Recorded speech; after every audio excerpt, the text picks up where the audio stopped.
Thank you. I'll be right back. Thank you. Here, let me get it right now. Yeah. Channel 2 is going to grab their podium. Thank you. It'll be We're going to grab a podium for you. That serious. What, just so we don't have to all be on the ground during Otherwise it's an arm workout. No, I did during the Atlanta Public Safety Training Center opening. We were like.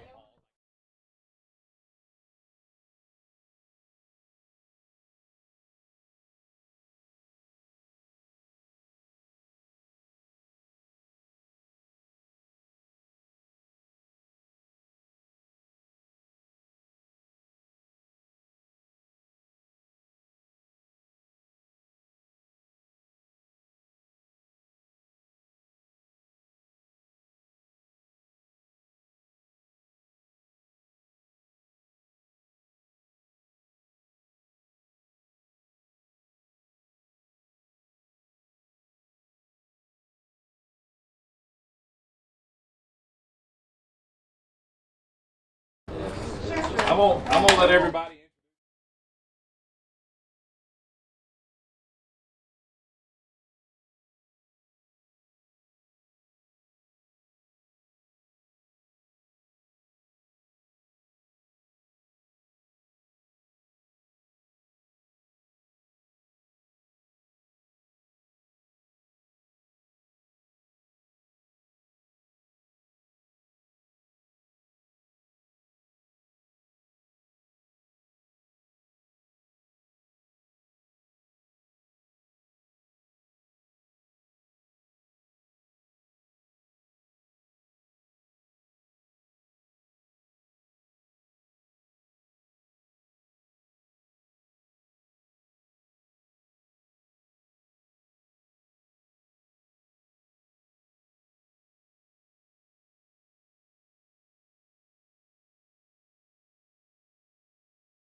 Yeah, but it's more. That's on the setback.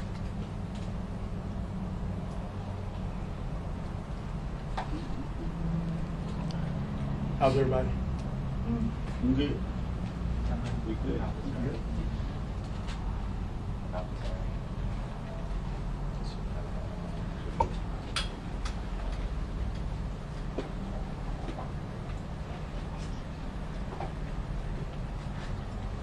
Yeah.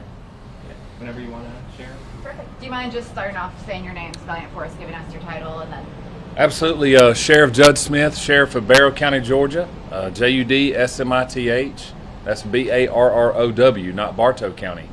Hey, Sheriff, when you speak, can you maybe address toward the middle? Yes, I will. Yeah. Thank you. Thank you. And then just walk us through, what happened this morning, what you all know so far, what you're able to share. So, yes, this morning we received a Centegix alert from one of our local elementary schools.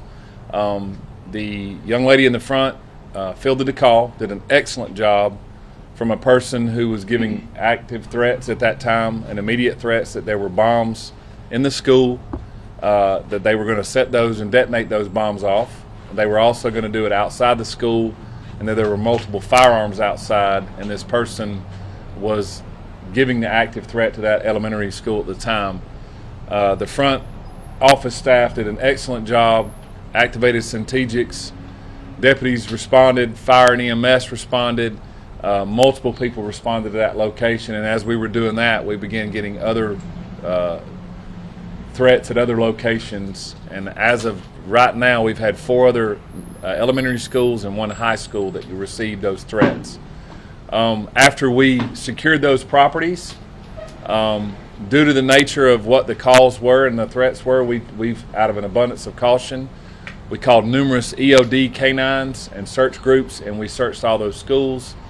The school system, with our safety director, public safety director, John Skinner, we made the decision to lock the schools down on soft lockdown. We asked that the parents not come and get their kids at the time of the event until we could search those schools. All of them have been searched at this time, and we did not find a credible threat, but we are still investigating this very silly act, as I would say.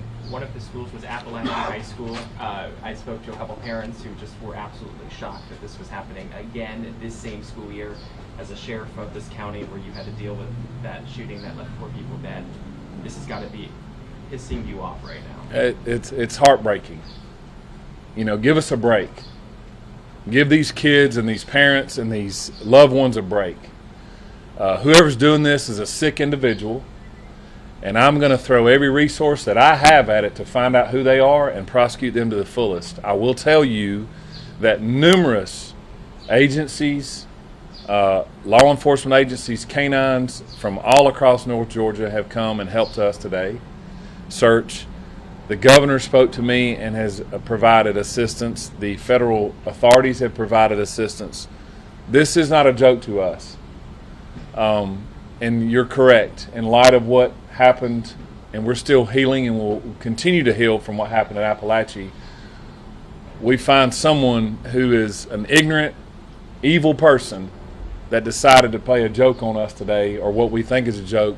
But we don't take it as a joke, because our kids and our staff and our community mean the world to us, and we're going to protect them at all costs. Sheriff, sorry, we were having an audio issue. Can you reiterate, is it a recorded call that came in, or how did it? Now, the phone calls came in from a person. They were quite lengthy. The staff at the schools did an excellent job that fielded the calls and kept them going, and kept talking to them. So we're trying to work with federal authorities, state authorities, and local information of folks to try to link those phones and where they're coming from. But they came from a phone call, and there were some recordings that this person was playing behind them to make it sound like it was real, or some things were going on behind the scenes, if you will. Can you talk a little bit about the challenge, though, because unfortunately, there's all these hoaxes all the time. Some of them come from across the globe. That's correct. How difficult is this for law enforcement? It's very difficult for us. All the resources behind us, the resources that were expended today, but we take it serious. We don't look at it as this is a joke or a hoax. We put thousands of hours of resources and thousands of dollars resources, because as any other school system, our children are our most precious asset in that school. And when someone is telling us that they are going to harm those kids, we put every resource we can to it. So it's frustrating when those resources can be used in a real emergency. That's what's more frustrating to us, is that those kids have been interrupted and their lives have been shook up and down. And then, as you stated from what Appalachia did, it brings those emotions back to the forefront and bubbles back up, that just let us get through this year and move forward, and that's what we want to do. It's unfortunate that you guys have had experience with this, but is there anything that you took from September that you could apply today? Obviously, with law enforcement, nothing's ever a joke. The fact that what you went through in September, and then today you have this potential threat, anything you learned in September that you were able to apply today? Communication. Yeah. All these men and women behind us and all these people, we all get into a room, we check our egos at the door, and we communicate with each other and figure out what's best for our students, what's best for our community, and that's what we're always going to do. And what we've learned is that no idea is outlandish, no idea is crazy. Put everything on the table and try to figure out what's best for our students in this type situation, and that's what we will continue to do. Correct me if I'm wrong, did the legislature make this a felony now for the phoning these Yes. types of threats in? So that Yes. the person who did this, or the people who did this, if they are caught, and you're hoping that they will be caught, they will face real jail time, because this is a felony now. That's correct. That is correct, and that's our hope, and that's what we're doing now. We have investigators that are actively working with it. As I stated, the state and federal authorities are doing the same thing. We've had as soon as this happened, they started calling saying, what can we do to help? So that's what you mentioned, the communication that we've started and the networking that we've done with state agencies and local agencies as You well. called them a sick individual. What would if they're watching this right now? What would you say to them? You better hope I don't catch you. What we were standing across the street with the parents who responded. You know, look, parents don't always get how investigations work. They get Right. frustrated. Or we want to answer. Can you just reiterate to parents that you get the threat, and obviously you're not going to give away trade secrets, but just reiterate to parents what's actually going on, because they get frustrated because they don't understand what you guys are doing. Well, listen, I'm a parent, so I understand. I'm a parent first, long before what my position is. So I understand the frustration of not knowing. But I ask that they be patient and just know that every decision that's ever made in a school system is for the best interest of those kids. Every decision we ever make. Are we going to get it right 100% of the time? No, we're not. We're human and we're flawed. But what we do is to make sure that every child, every staff member in that building is safe, not only inside but outside. And so the frustration I understand. As a parent myself, I get it. So sometimes they forget that we're parents too, and that we're struggling because we may be at another school and our child is at another school we can't talk to or get talked to. So it's frustrating. This may be a better question for someone from the district. Just curious what the protocol was for the rest of the day. It looked like a lot of kids may have been leaving early. Did you have early release? And then I assume it'll be business as usual on Monday. Parents checked out some students. Oh, sorry. Some parents chose to check out their child, and others, there are still students in their classrooms going about the day, and activities aren't canceled for the rest of the day now that it has been determined to be not credible. They're not canceled, correct? You said they're not canceled. Correct. Activities are No, okay. resumed. Yeah. Okay, thank you. Do you anticipate any changes next week? Not at this time, no. Sheriff, I know you mentioned they used the Centegix panic system as soon as they got that phone call. Was that, pressing those buttons, or is that what? So they just pressed the button, you guys responded? How did that kind of?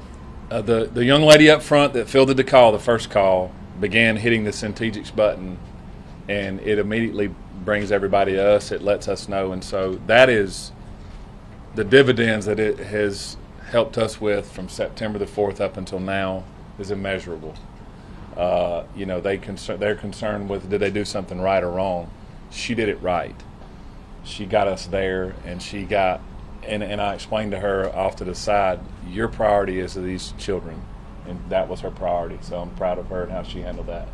Has that panic button been used before in a situation like this, or is this the first time? Since This is the first time that I recall that it's been used for a bomb threat, if you will, in this type of situation. But we know that it works, obviously, and and what the response is going to be. But these men and women behind me are the ones responding to our EMS, our fire, local law enforcement. They show up, they help us block, and so we expended a lot of resources doing that. But kudos to that system, and kudos to her using it the way it's supposed to be used. But that let you all, be on the way while she was still on the phone. 'Cause she That's had pressed that correct. button. That's right. And she kept them on the phone like she's been trained to do, and we're very happy that she did. And so hopefully her actions will help us lead who this person is, and we hope to take them into custody and let the system handle how it will. Can you say any more about that training? Or receptionists taught to keep folks on the line? Well, anytime you're talking to a school system, we're taught to, be respectful, and they try to talk. And when she realized that this person was giving threats, the first thing she does is goes into probably a mama bear mode, if you will, and said, okay, I'm taking a threat here. So she immediately starts taking notes, gets the information, and gets that stuff for us, tries to get the numbers, and so did a great job.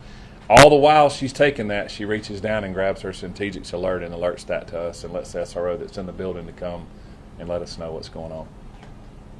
I see you have one of those. Yes, sir. Mine is in a case, so it's really just this When did you guys start implementing those? Did you have this for a while? last school year. We implemented it last year, but the first day that we tested it happened to be on September the 4th.